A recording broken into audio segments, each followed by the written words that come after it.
बोल सतगुरु माता सुदीक्षा सविंदर हरदेव जी महाराज की जय। गुरु रूप प्यारे सत्संग जी प्यार से बोलिए निरंकार जी। एक बार मिल के बोलिए निरंकार जी। वाकई में सत्संग जी बड़ा ही खुशी का समा, बड़ा ही आनंद का पल होता है सत्संग जी जब हम सत्संग जी संगत में बैठते हैं, संत महात्माओं के अमूल्य वचन को सत्संग जी धारण कर उस पर चलने की हर संभव कोशिश करते हैं। तो आओ सत्संग जी यह खुशी का पल, यह खुशी का समा हम सबों के पल्ले में है। और सत्संग जी शुक्रगुजार करें इस परम पिता परमात्मा का, इस निर्गुण निरंकार दातार का। एक एक श्वास, एक एक क्षण इस परमात्मा का शुक्रगुजार करते हुए इस जीवन को हम आनंदित तौर पर जीते चले जाए। और सत्संग जी पवित्र संपूर्ण हृदय वाणी में बहुत ही सुंदर शब्दों में सत्संग जी लिखा हुआ है। सत्संग जी कहते हैं कि शीश झुका के जो चलता है पाता वो ऊंचाई है। शीश झुका के जो चलता है पाता वो ऊंचाई है। वाकई में सत्संग जी जो शीश झुका के चलता है वो हर ऊंचाई को प्राप्त करता है। जो झुक कर चले मानो सत्संग जी वो मंजिल की ओर चले। जिसे झुकना आता है वाकई में सत्संग जी वो हर मंजिल को पा लेता है, क्योंकि उसमें झुकने की ताकत है। सत्संग जी देखे होंगे एक नदी है और नदी में सत्संग जी देखे होंगे बहुत सारे घास उगते हैं, बड़े बड़े घास।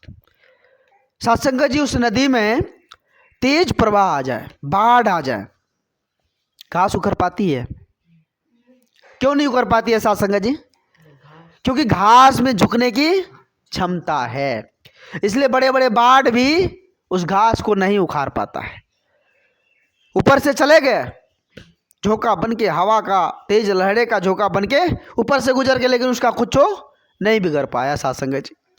तो सत्संग जी संत महापुरुष एक उदाहरण देकर समझाते हैं कि जिसमें झुकने की ताकत होती है वो हर स्थिति परिस्थिति से निकलकर मंजिल की ओर सत्संग जी चलते हैं और मंजिल को पा लेते हैं।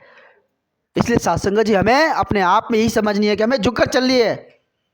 झुकने का मतलब ये होता है सत्संग जी कि हम प्रेम एकत्व मिलवर्तन के साथ जीनी है, तकरारें नहीं करनी है, बात को लंबी चौड़ी नहीं बनानी है, बात को जितना जल्दी हो सके हमें ख़त्म करने की कोशिश करनी है कि ये बात विवाद में ना बदले।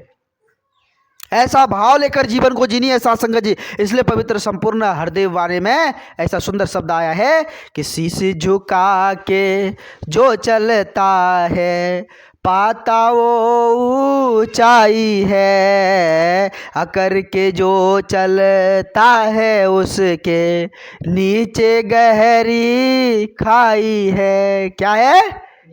गहरी खाई है। जो अकर कर चलता है, जिसके अंदर अहंकार है, जिसके अंदर क्रोध है, जिसके अंदर वो तेज है, जो खुद को समझता है कि मेरे बदौलत ही ये काम हो रहा है, सत्संग जी उसके नीचे क्या है? गहरी खाई है। गहरी खाई, और वो उस गहरी खाई में गिर भी जाते हैं सत्संग जी। सत्संग जी देखे होंगे इस तरह धाम पर बहुत सारे ऐसे राजा हुए, महाराजा हुए। क्या सत्संग जी उसका गुणगान हम गा रहे हैं? नहीं गा रहे। क्यों? क्योंकि सत्संग जी उसके पास धन दौलत शोहरत हर कुछ था, लेकिन ज्ञान नहीं था, परमात्मा को उन्होंने जाना नहीं था। और सत्संग जी संत महापुरुष जहाँ जाते हैं वो देवता बनकर जाते हैं, भगवान बनकर जाते हैं। क्यों? क्योंकि उसके पास ज्ञान है। राम रतन धन पायो, जिसके पल्ले में राम रतन धन है वो देवता है, वो भगवान है। आज संत महापुरुष को भगवान मानते हैं ना? क्यों? क्योंकि उसके पल्ले में ज्ञान है। वही बड़े बड़े धन दौलत, बड़े बड़े जो है बिल्डिंग वाले, बड़े बड़े जो है गाड़ी में बैठने वाले को हम भगवान मानते हैं? नहीं मानते, क्योंकि उसके पास वो परमात्मा को पाने क्या या परमात्मा को जानने का कोई स्रोत ही नहीं है, सोर्स ही नहीं है। तो आओ सत्संग जी विचार करें, भगवान जब इंसान को बनाया था तो बहुत ज़्यादा खुश हुआ था, बहुत ज़्यादा खुश, इतना खुश हुआ था उसका जिक्र ही नहीं किया जाए सत्संग जी। भगवान इंसान को बना दिया। सत्संग जी आपस में ही भगवान चर्चा हो रहे थे। पहले सत्संग जी सूरज चांद बनाए, भगवान खुश नहीं हुआ।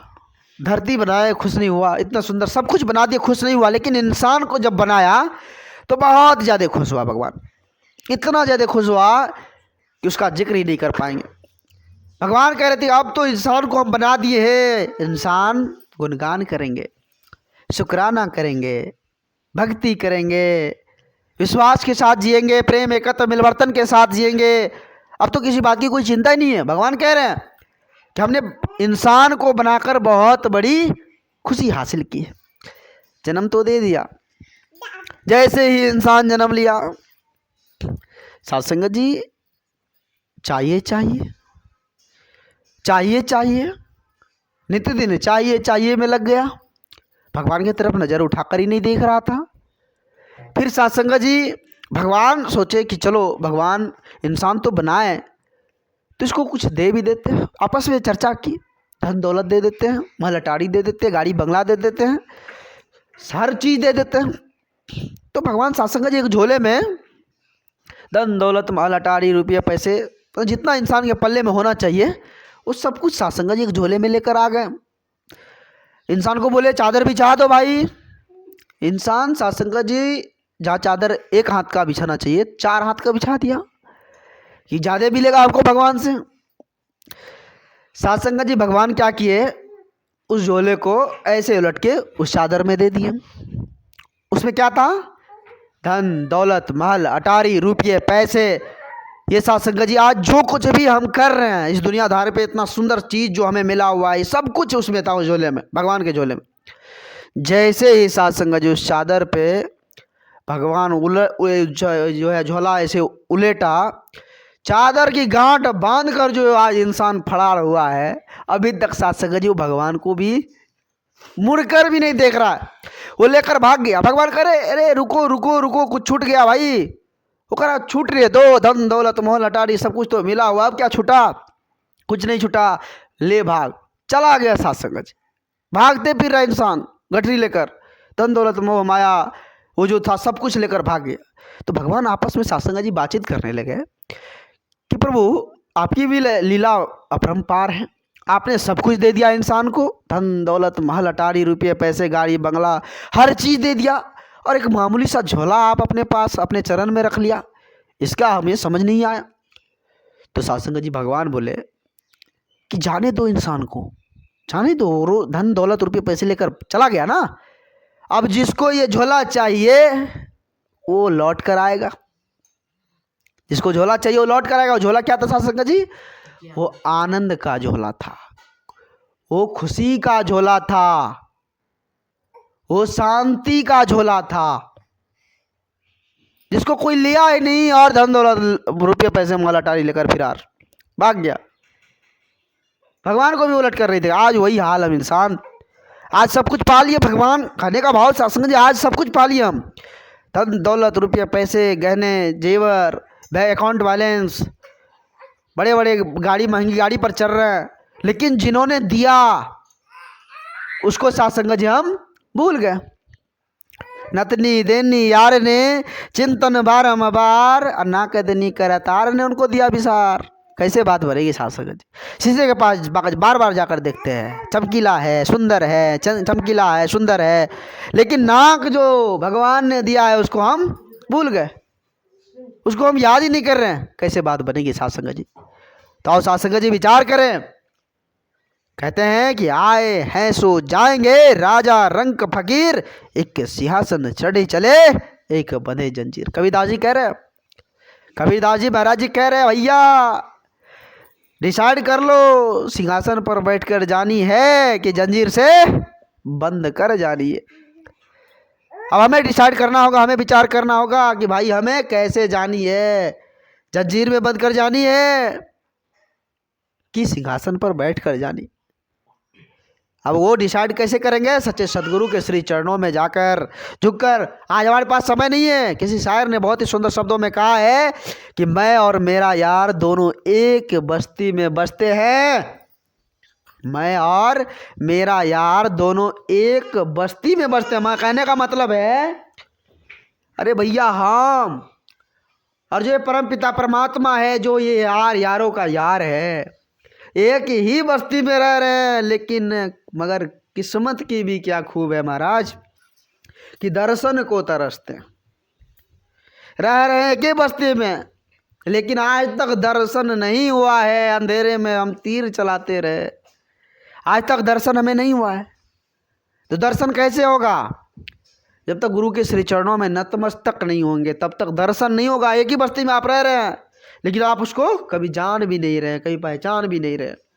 परमात्मा तो आँख, ये जो ना आँख, ये सत्संग जी आँख में जो काजल लगाते, सुरमा लगाते हैं, उनसे भी नज़दीक, लेकिन आज तक हम परमात्मा को देखे नहीं। कहते हैं गुरु बिनु भव निधि तरे ना कोई, जो विरंच शंकर सम होई। गुरु के शरणों में झुक जाओ। भगवान शिव के समान ही क्यों ना हो तुम, भगवान विष्णु के समान ही क्यों ना हो तुम, फिर भी तुम्हें गुरु का संग करना पड़ेगा, फिर जाकर परमात्मा की प्राप्ति होगी। भगवान राम को भी गुरु का संग करना पड़ा था, ऐसा नहीं था सत्संग जी। तो सत्संग जी हम इंसान परमात्मा के बनाए हुए यह मूर्त, परमात्मा के बनाए हुए मूर्त से प्यार कर ले, उस परमात्मा को जानकर इसका शुक्रगुजार कर ले कि प्रभु आप तो नित्य सनातन हो, आप तो आदि अनादि हो, आप तो सृष्टि की रचना करने वाले हो। आप जी कृपा करना, आप जी रहमत की बारिश करना, सदा संतों की टोली में बैठाए रखना। आप जी दास को बच्चा समझकर माफ़ करते हुए संतों की टोली में बैठाए रखना। सत्संग जी दास भूल चुक के लिए आप जी सभी संत